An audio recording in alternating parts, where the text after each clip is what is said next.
once again, my daughter Olivia is forcing me to read a bedtime story.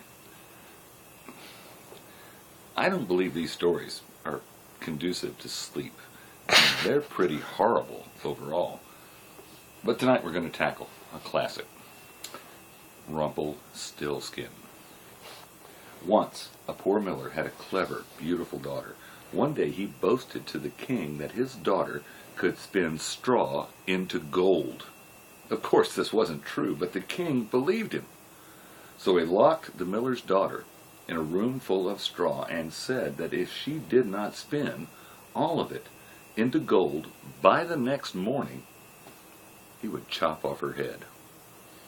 The girl was sitting there weeping, not even trying to spin, because you can't make straw into gold, when a voice said, "What will you give me if I do your job?"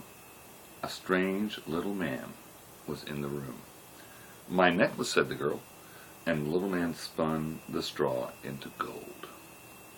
The next day, the king locked the girl into an even bigger room, and again the little man appeared. This time, the girl gave him a ring in return for his work. The third day, the king promised to marry the girl if she did the trick one last time. He locked her into a room as big as a barn. When the little man appeared, the girl had nothing to give. In that case, he said, "When you are queen, your firstborn will be mine." Secretly, the girl thought, "Never!" All the same, she let the little man do his magic spinning. The king was as good as his word, and they were married. A year later, the new queen had had her first baby. How horrified she was when the little man appeared. She offered him gold, but no, he would only have the baby. The queen wept so hard that he took pity on her.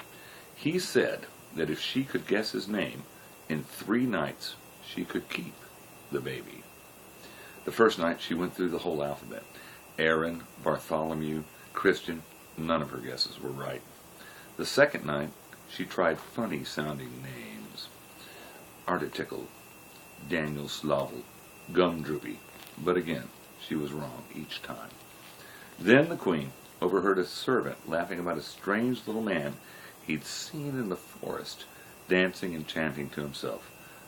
"My name's not Elgin, Merlin, Finn, or Larkin.